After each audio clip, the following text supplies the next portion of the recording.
Frank Zappa is one of the most prolific and experimental musicians of the last century. He had a versatile taste in music and liked everything from 50s doo-wop to avant-garde classical music. In addition to having an eclectic taste in music, he was also critical of the American culture and often created satirical lyrics to make fun of it. All of his talents, inspirations, and satirical fantasies came together in 1966 when he made Freak Out, the debut album of his band, The Mothers of Invention. Let's take a closer look at how this album was made. Before we dive into the album, we need to know how The Mothers of Invention was conceived. The Mothers were originally known as the Soul Giants, a band that played rhythm and blues cover songs. But when the lead vocalist and tambourine player, Ray Collins, got in a fight with the guitar player of the band, who decided to leave, they needed a new guitarist, and that's when Frank Zappa came along. Zappa encouraged the band members to play his own song material. As a result, their music became more expansive and versatile. They played everything from doo-wop and rock to orchestral music and avant-garde sound collages. After playing a range of shows in the clubs on the Sunset Strip in LA, they were discovered by the MGM staff producer Tom Wilson, who got them a record deal with Verve Records. And that's when they started recording Freak Out. It's an album that's believed by some to be the first concept album ever made in rock music because of the album's consistent satirical remarks on American pop culture. For example, many pop songs in America during the 50s glorified love and happiness. Dear, I thought I'd drop a line. The weather's cool, the folks are fine. Zappa, on the other hand, took a different and more quirky approach to the subject matter.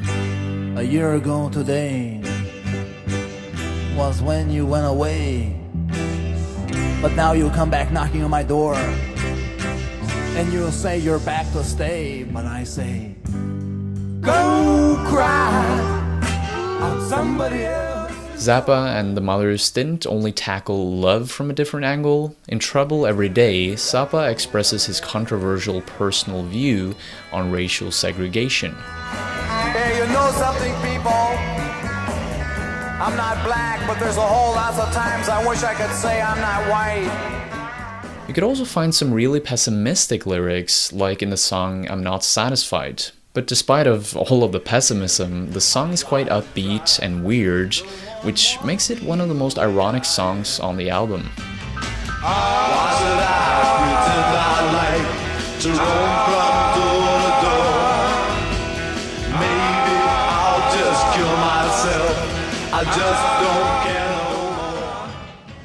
But it wasn't just the lyrical content that made the album stand out. It was also the experimental tendencies of the arrangements. At some points in the album, they create some extremely noisy sounds.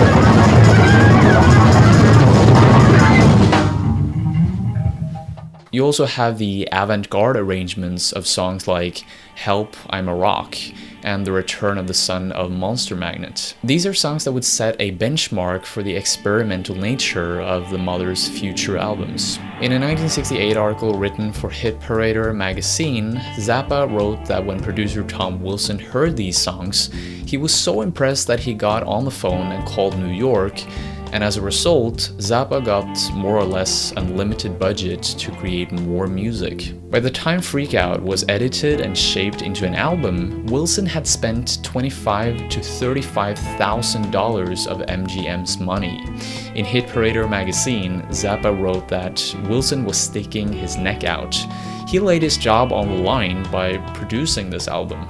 When the album was released, it peaked at number 130 on the Billboard Top 200, but it was far from being a commercial or influential success to begin with. A lot of people thought the album was inspired by LSD and drug use when they saw the title, and although it gathered a cult following in the US as time went on, it was better received in Europe, where bands like Pink Floyd, Jimi Hendrix, and Cream were just about to pick up on some of the similar musical elements. But the influence that this album had on the music culture is just one side of the subject. Asking where it came from is the other.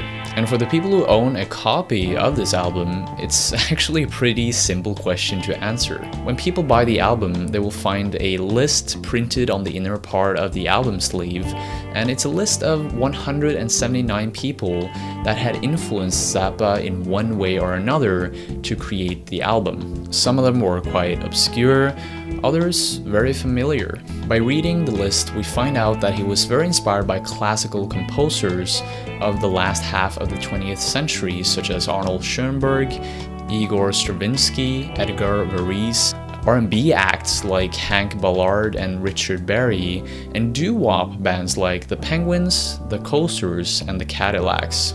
The Freakout list doesn't only include musicians and songwriters though. There's also a bunch of producers, road managers, TV and radio personalities, teachers, writers, and even acquaintances.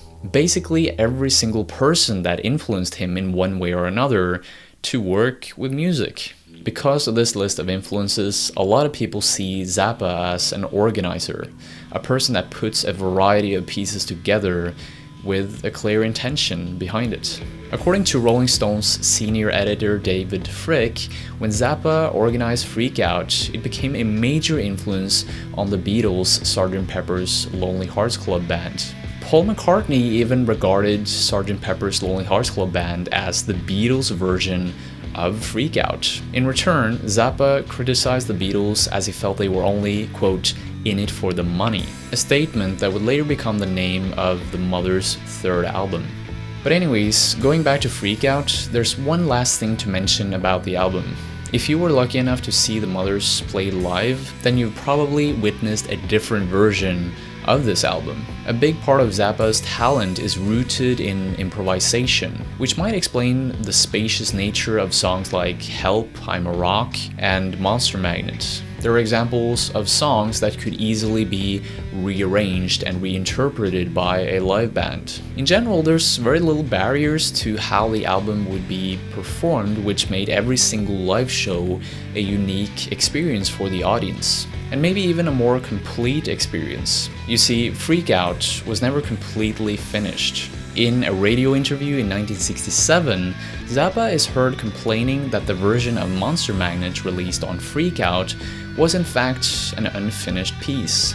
The percussion track was intended to serve as the foundation for an even more complex piece, but MGM refused to approve the studio time needed to record the intended overdubs that would have completed the composition, and so it was released to Zappa's great dissatisfaction in this unfinished form.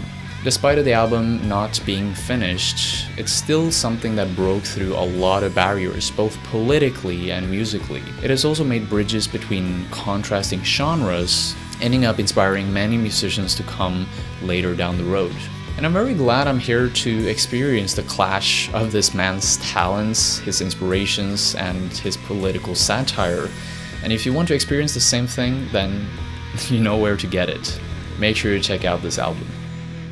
I just want to thank Amadeo, Middle-Age, Marlene, and Nick for contributing over on Patreon. If you want to contribute to the channel and help me make even better videos in the future, then make sure you click the first link in the description below, alright? Also, if you want to create videos just like mine, if you want to have a successful YouTube channel and actually make an income through YouTube, then make sure you check out the YouTube Growth Club, which I've created over on Patreon. Just click the first link in the description to head over there for that as well. There's only 5 available seats in the Growth Club at the moment. The last time I offered services like this as well, it was filled up during the 2 first hours of me releasing the video. So if you want to secure your seat, make sure you head over there right now. Thank you so much for watching, and I'll see you later.